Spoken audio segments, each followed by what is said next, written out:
Yesterday was a big night for America and a big night for the Democratic Party. As candidates across the country, up and down the ballot, decisively defeated MAGA Republicans in an extraordinary rejection of the extremism that the American people have been experiencing since day one of Donald Trump's presidency, and an embrace of the Democratic vision to make life better for everyday Americans. As Democrats, we will continue to make clear to the American people that you deserve better, and that we're focused on driving down the high cost of living, fixing our broken healthcare system, and cleaning up corruption in the Congress, in the courts, and in the White House, so we can actually deliver an America of the people, by the people, and for the people. Democrats have all of the momentum in the world. Republicans woke up this morning and realized that they are no longer in a 2024 electoral environment. That's over, and they're done. They've lost any temporary progress that they've made with working class Americans, gone. Any progress that they've made with the Hispanic community, gone. Any progress that they've made with younger Americans, gone. Because the American people have had enough of the extremism, enough of the lies, enough of the broken promises, enough of putting the wealth and the excess in the face of the American people.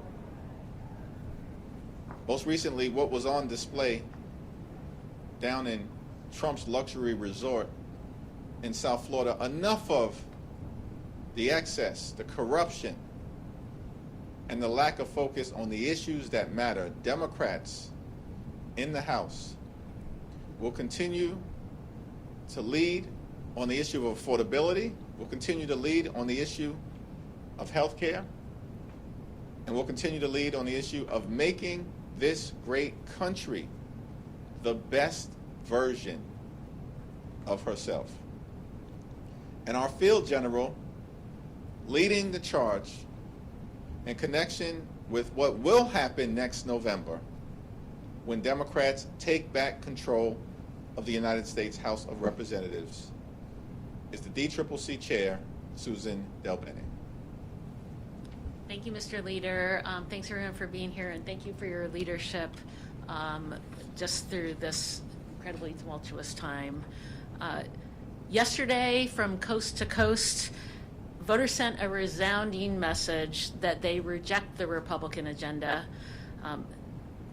They are raising costs on everything from healthcare, housing, utilities, their efforts to blatantly, and they rejected their efforts to blatantly rig the system to stay in power. Voters in California stood up and rejected Republicans' attempts to rig the midterm elections and deny people in California their representation in Congress. California was significant because it showed that voters won't let Republicans cheat their way to win. The passage of Proposition 50 is a victory for free and fair elections. It proved that the public understands what's at stake and that Democrats are fighting to level the playing field and respond to the outrageous and un-American attempt by Republicans to rig the elections. The Prop 50 vote also sends a message that while we didn't ask for this fight, that Democrats and the American people are ready and willing to fight back against this Republican scheme. Whether it's California, Virginia, Maryland, Illinois, or other states, we are prepared to fight back on every possible front, every step of the way. Last night's results also affirmed what we've been building here at the DCCC all year is the right recipe to win in 2026.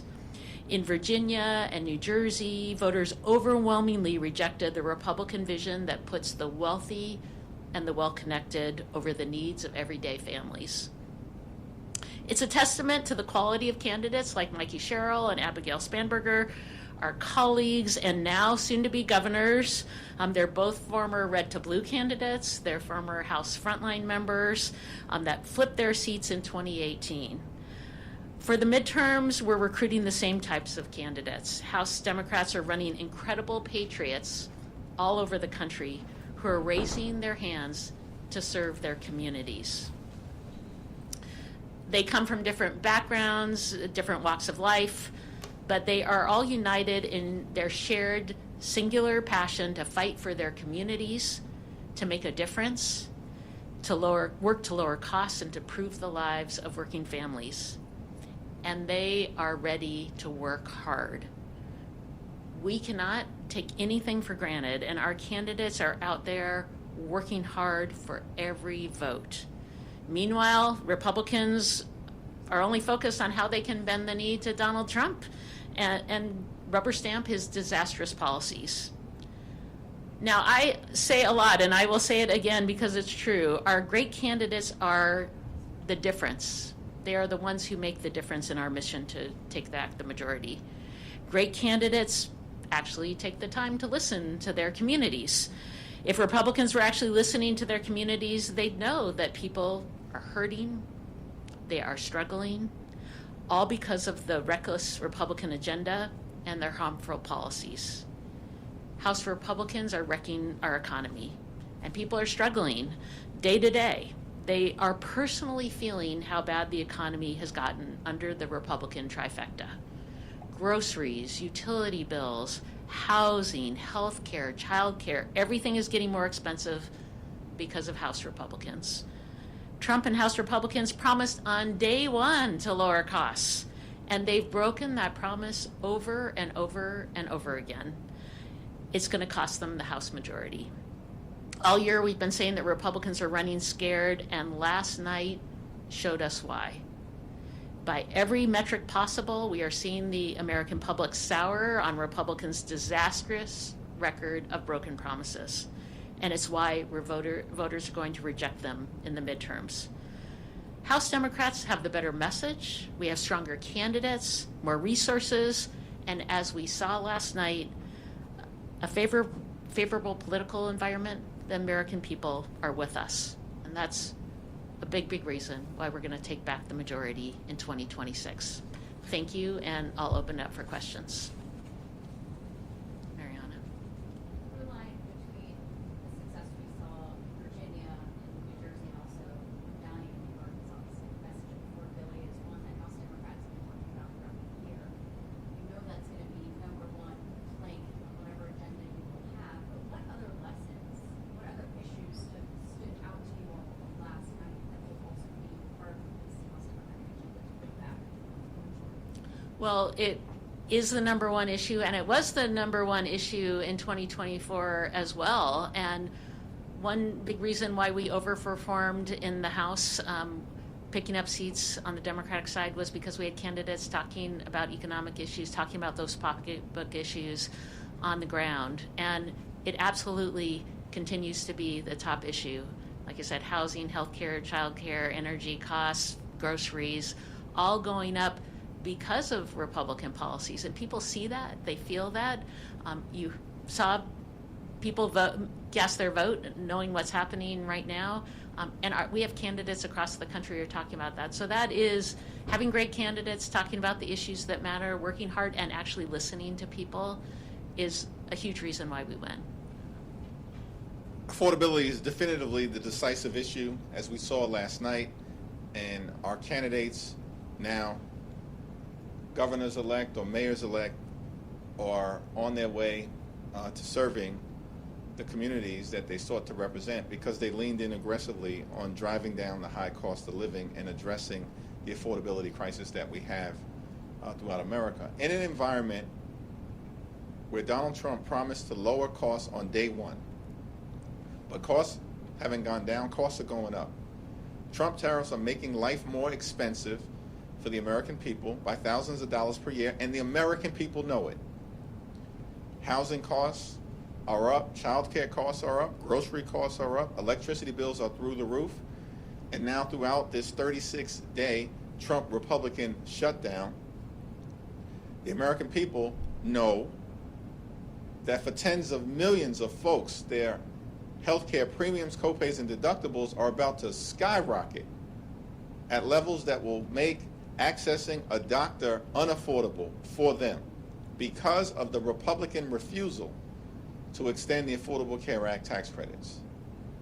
And so we're in an environment where Democrats are going to continue to lean in on lowering the high cost of living because America is too expensive right now, and continue to make clear that Republicans haven't done a damn thing to make their life more affordable. And in fact, they've done the opposite, which is to make life more expensive for working class Americans, middle class Americans, and everyday Americans.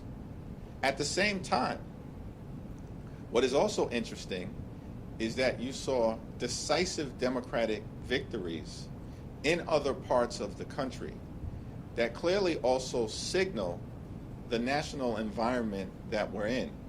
Sweeping the state Supreme Court races in Pennsylvania, a battleground state that Donald Trump just won last year. Winning down ballot statewide races in Georgia for the first time in 20 years. That's an indication of the environment and a rejection by everyday Americans of the extremism that Republicans have unleashed on the American people.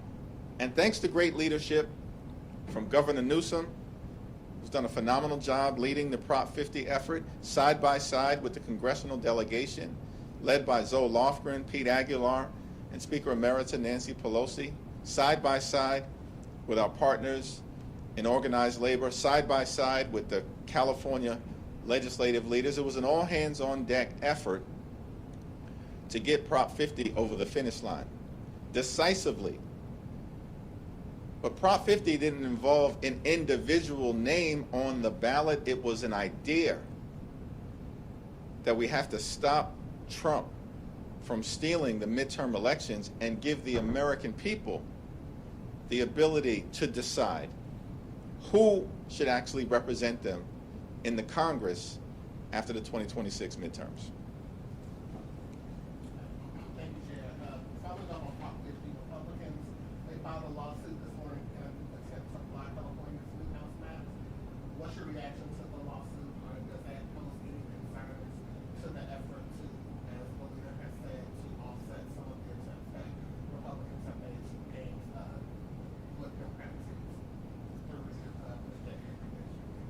First, I'd say it's interesting that Donald Trump goes to the Republicans in Texas and says, give me 5 seats, and Republicans say, yes, sir, and they think that's okay.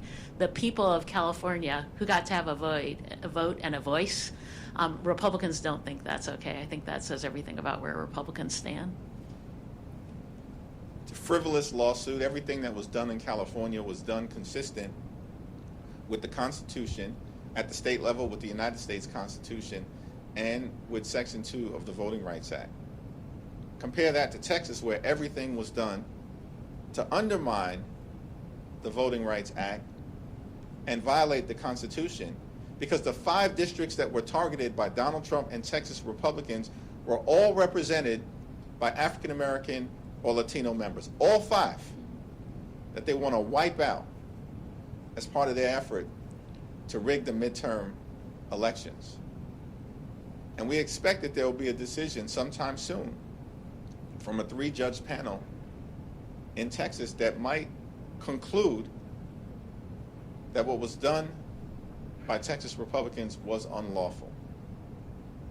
And that's very different, as Susan pointed out, than what the people decided in California to make sure that they had a fair map that we would be determined by them as individuals, citizens of California, and not Donald Trump and his MAGA extremists. You mentioned that for Democrats, the number one issue is affordability and public locations. For Republicans, what we saw this past yesterday was the focus on social issues, cultural issues, such as trans issues.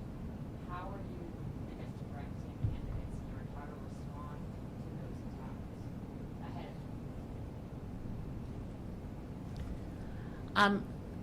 Candidates talking to people on the ground, talking the issues that matter, taking issues head on. That's how we win in purple districts. And we have candidates doing that. You saw that with Abigail Spanberger and Mikey Sherrill in their races. Republicans have nothing to talk about. They are not talking to people about the issues. They're focused on the pocketbook issues that are impacting their communities. Mikey Sherrill, Abigail Spanberger, great examples, but across the board, talking about issues, taking things head on, and I think that's why their campaigns were so strong. And we saw this last cycle too, folks talking straight on to issues that Republicans were raising, talking to their communities, having authentic leaders who stand up for their communities. That's how we win. Abigail Spanberger focused on 3 issues: affordability, as it relates to housing and healthcare and utility prices. She focused on job creation in a state where Donald Trump and his administration have attacked the people of the Commonwealth of Virginia and have caused the economic growth that should otherwise be taking place to collapse, and that in fact is occurring under a Republican governor in Virginia as well. And then Abigail focused on the highest quality education for the children of the Commonwealth of Virginia. Abigail Spanberger focused on the issues that matter. Here's what Republicans did. They spent tens of millions of dollars trying to weaponize the transgender issue. It failed. And they spent tens of millions of dollars criticizing Abigail Spanberger for deeply inappropriate text messages that were sent by the Attorney General candidate, but not a dime in actually talking about what they would do for the people of Virginia, because Republicans have nothing but a failed track record and a bankruptcy of ideas. But that playbook failed spectacularly. In fact, the Democratic candidate for Attorney General won, and it wasn't even close by the standards of Virginia. 5 points, let alone Abigail Spanberger winning by 15. So this guilt by association playbook spectacularly failed because Democrats are staying focused on the issues. In 2018, it was pretty controversial when the DCCC leadership got involved in primaries. There's a lot of crowded primaries for open Democratic seats right now. There's a lot of crowded primaries to take on vulnerable Republicans. There's a lot of insurgent candidates challenging incumbents. What is the DCCC's policy going to be when it comes to influencing those primaries? Our policy is the same policy we've had since I've been chair. You know, we have great candidates running, sometimes multiple great candidates running in primaries, and they are going to work hard to earn support in their communities to differentiate themselves. We have, in a small number of cases, gotten involved. Janelle Bynum, one example last cycle, where we were involved in her primary in conjunction with, delegation, many folks supporting her campaign. But, in most of these cases, the voters are going to have a decision on who the primary candidate is going to be.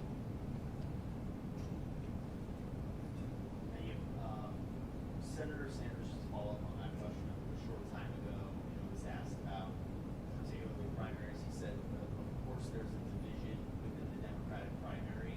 How do you guys think about some of these competitive primaries when it comes to trying to put forward a unified message going ahead? Well, the DCCC focuses on swing seats, defending our frontline incumbents, all of whom are on their way to winning re-election, and flipping red seats blue.